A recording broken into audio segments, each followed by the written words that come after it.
Ang mabuting balita ng Panginoon ayon kay San Juan.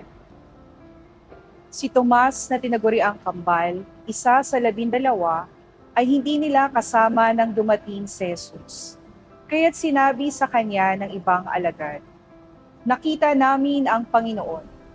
Sumagot si Tomas, "Hindi ako maniniwala hangga't di ko nakikita ang butas ng mga pako sa kanyang mga kamay at naisusuot dito ang aking daliri at hangga't hindi ko na ipapasok ang aking kamay sa kanyang tagliran."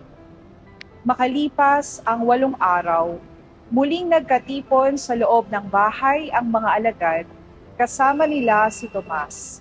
Nakapinid ang mga pinto, ngunit pumasok si Jesus at tumayo sa gitna nila. Sinabi niya, "Sumainyo ang kapayapaan."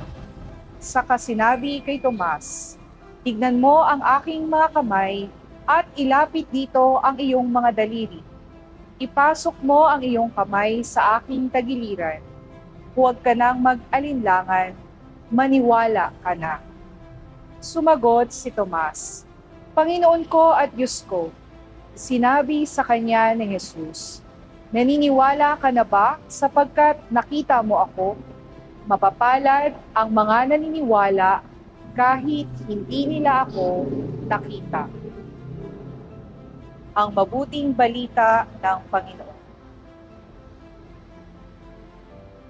Sa Ebanghelyo ngayon, isinalaysay ang tagpo kung saan si Tomas, isa sa 12 alagad, ay nag-alinlangan sa muling pagkabuhay ni Jesus.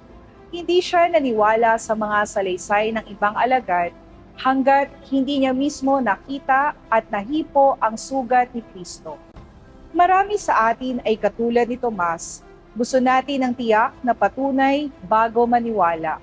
Sa mundong puno ng duda, sakit at pag-aalinlangan, minsan mahirap makita ang presensya ng Diyos. Ngunit sa kabila ng ating mga pagdududa, si Jesus ay lumalapit sa atin ng may pag-unawa, gaya ng paglapit niya kay Tomas. Hindi niya tayo hinuhusgahan sa ating mga kahinaan, sa halip ay inaalok niya tayo ng kapayapaan. Huwag ka nang mag-alinlangan, maniwala ka. Ang tunay na pananampalataya ay hindi laging nangangailangan ng pisikal na ebidensya. Ito ay pagtitiwala kahit hindi natin nakikita ang kabuuan. Ito ang tinutukoy ni Jesus nang sinabi niya, "Mapalad ang mga hindi nakakita, ngunit sumampalataya." Maari rin nating pag-isipan kung paano natin maaring palakasin ang ating pananampalataya sa kabila ng mga pagdududa. Sa ating pang-araw-araw na buhay, paano natin mas mapapalalim ang ating tiwala sa Diyos, lalo na sa mga pagsubok. Manalangin po tayo. Panginoon naming Jesus, sa gitna ng aming pag-aalinlangan at kahinaan, kami ay lumalapit sa iyo. Tulad ni Tomas, minsan kami ay naghahanap ng palatandaan.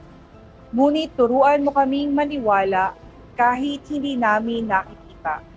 Palakasin mo ang aming pananampalataya upang sa bawat pagsubok, kami patuloy na magtiwala sa iyong pagmamahal.